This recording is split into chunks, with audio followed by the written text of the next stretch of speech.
In this series of videos, we're going to look at World War One, also called the Great War, some causes, the events of the war, and a little bit of the aftermath of the war. So in the summer of 1914, a complex set of circumstances are going to lead European nations into the most destructive war that the world has seen up until this point. We know the issues of nationalism, imperialism, alliances, and growing militarism were powder kegs that were waiting to explode in Europe. And this explosion, we know, as we've talked about in class, was triggered by that assassination. So that was the little match that started the explosion or the flame. This 4-year conflict is going to dramatically alter the global status quo. And World War I, originally known as the Great War, is going to close the curtain on the old world of the European aristocracies and monarchies, and it's going to capture the attention of the entire world, and it's going to catapult the United States to the forefront of international politics. This war creates new nations. It sets the stage for conflicts that are going to rage into the next century, arguably still today. The picture you see here are the British troops advancing into an Allied counterattack. So let's look at some essential questions from this set of videos. That means when you finish watching the series that I'm going to provide for you, you should be able to answer these questions. How had industrial growth altered the nature of warfare as the nations of Europe approached the fateful year of 1914? Why did industrialism help generate new tensions and national rivalries that made all-out war more likely in the late 1800s and early 1900s? Why was the unification of Germany such an important factor in setting the stage for the tensions leading to the war? Why were the ethnic rivalries in Austria-Hungary and the Balkans able to lead nearly the entire continent of Europe into a general war in the summer of 1914? Why were the military commanders and political leaders so unprepared for a long war that they had to fight, and for the vast destructive nature of warfare among modern industrial nations? And why was the peace settlement in 1919 unable to stabilize Europe and prevent the outbreak of future tensions and war there? So what we see here is a map. You have a key over here that tells you what color are the allies, the central powers, and the neutral powers. So let's look at what countries encompassed these names. There are two sides in the Great War. There were the Allied powers and the Central powers, and while many countries were involved, these were your primary players. So the Allied powers, the major powers, were the British Empire, there in the war from 1914 to 1918. I'm not going to read all of those, but that's what it means, this range of dates, that they entered in 1914, and they'll stay in the war until the end in 1918. France, Italy, Russia, and not shown on this map, but over here, the United States. You know we don't enter the war until 1917, and we'll talk about those circumstances. So the Central Powers, who we're fighting against, were mainly the Austria-Hungarian Empire, Germany, and the Ottoman Empire down here, which we know is modern-day Turkey.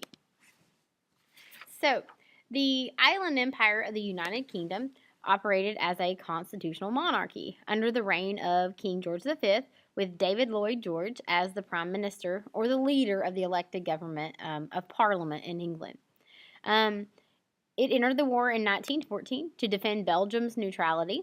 Because of its position as a world power, its mighty navy and its many colonies had the least to gain from a war in Europe.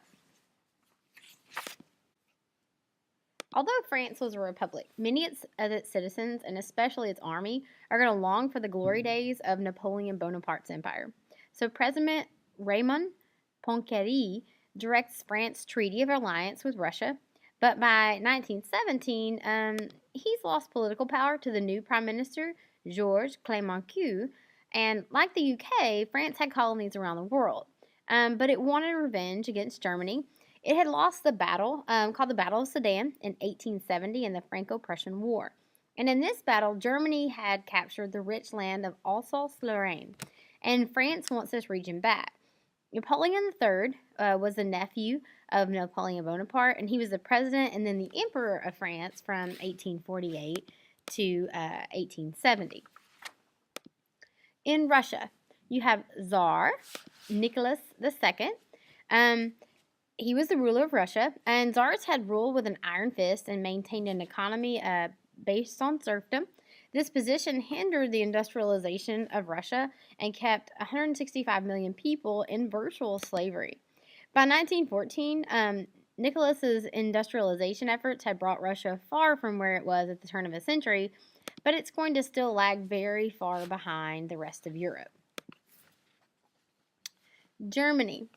Otto von Bismarck, the Prime Minister of Prussia, unified the German states in 1871 under Kaiser Wilhelm I. After Wilhelm's death, the crown is going to be passed to his son, who will soon die, and then his grandson, who in 1888 becomes Kaiser Wilhelm II.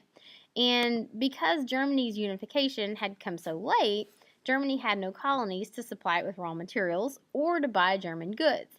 So Germany itself is very rich in raw materials, and by 1900, the country had become a leading industrial power.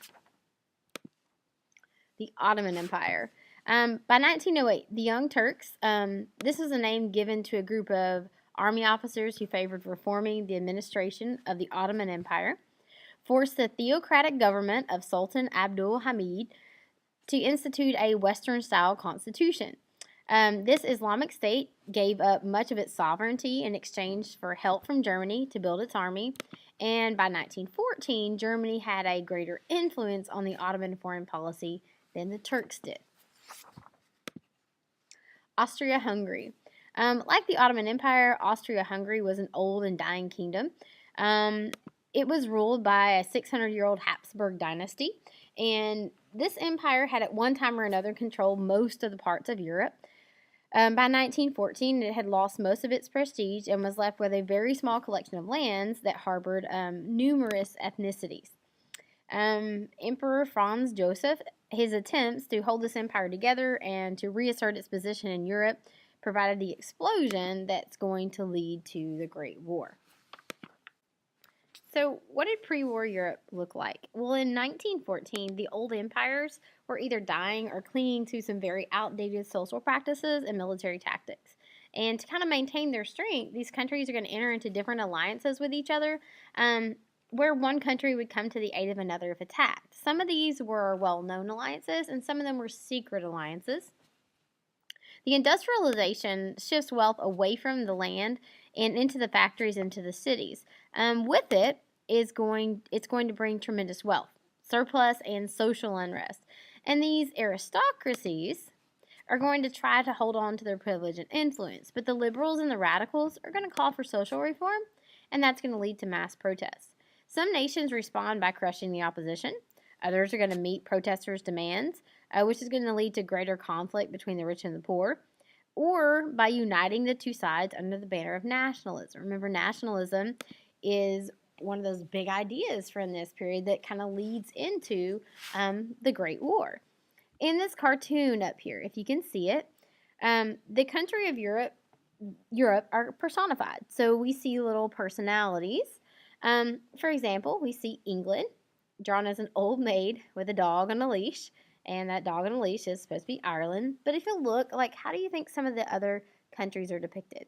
We're going to look at this in class because it kind of tells you what the artist thinks, and I think he has a pretty good, he captures them pretty well here, and the personalities that he pulls out in this drawing.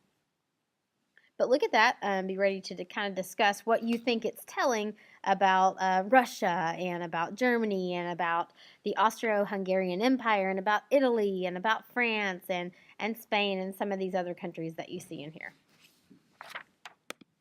So let's talk about the Balkan powder keg. This is the picture of the first battle in the Balkan War. In Austria-Hungary, nationalistic feelings are going to divide the country. Austria doesn't share a common language or culture with Hungary. Austrians spoke German, Hungarians spoke Magyar, and other ethnicities are going to have their own languages as well. And so these ethnic groups don't want to be part of Austria-Hungary. They also don't want other ethnicities living within their borders. And so each is going to want a separate homeland for themselves. In addition to ethnic divisions, these areas also have different religious heritages, including Protestant, Roman Catholic, Orthodox, and Muslim. Austria-Hungary was too poor, too weak, and too divided to survive very much longer. Let's look at some discussion questions from what we have just talked about. By the early 1900s, Great Britain, which was the United Kingdom, was in some ways the most powerful nation in Europe, yet it was one of the least likely to start a war in Europe. Why do you think so? In the 1800s, the Ottoman Empire came to be called the sick man of Europe. How does the map on slide 8 of this PowerPoint help show you why it was given this label? And what various problems made Austria-Hungary a likely place for a general war to start in the early 1900s? Answer these questions in your notes. We'll talk about them in class.